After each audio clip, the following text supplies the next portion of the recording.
Plus fort, Xavier. Mettre plus fort. Xavier, plus fort. Beaucoup plus fort. Très bien. Bon, je suis intermittent de l'emploi. Intermittent de l'emploi, maître d'hôtel dans la restauration événementielle. La particularité, c'est la discontinuité de l'emploi, parce que nos employeurs nous prennent à la mission, donc payés au contrat. Entre nos contrats, nous bénéficions donc de l'assurance chômage, qui joue son rôle d'assurance chômage, et qui, dans les quelques jours, quelques mois à venir, ne fera plus son effet d'assurance. Qui cotiserait pour une assurance automobile qui n'assure pas en cas d'accident? Ça reste une assurance. Donc on se bat contre ça.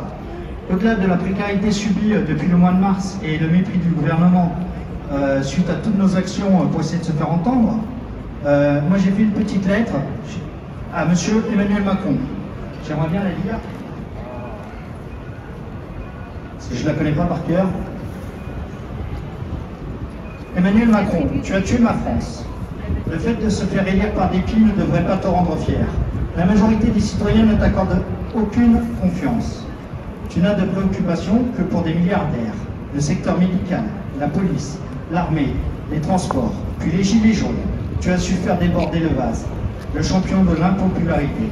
Je ne te dis pas merci, je ne demande pas l'aumône, mais respecte le principe de base du système social, du dialogue social, de la justice sociale, car notre système français n'a pas d'égal, et tu creuses un trou abyssal.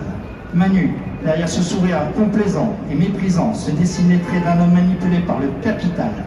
Tu profites de cette crise sans précédent pour tes fins personnelles. Bien entendu, tu n'oublies pas tes amis de la finance. Tu as tué ma France. Diviser pour mieux régner, entre effet d'annonce et satisfaire ton petit électorat. Le changement, c'est maintenant. Tu n'essaies pas d'améliorer la situation des citoyens comme moi, comme ton client. Tu es au service des grosses fortunes et leurs bouffons.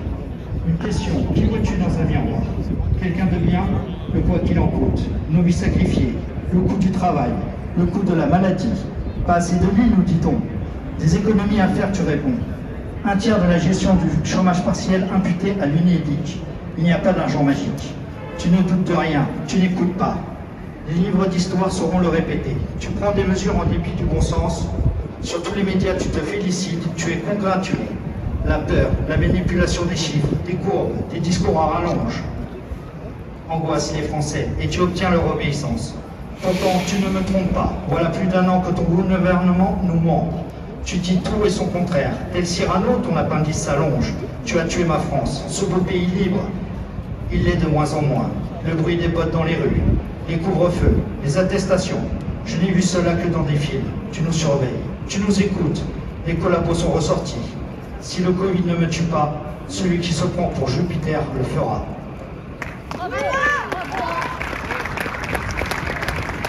Donc, je voudrais appeler, moi, c'est tous les Français contre la réforme de l'assurance chômage.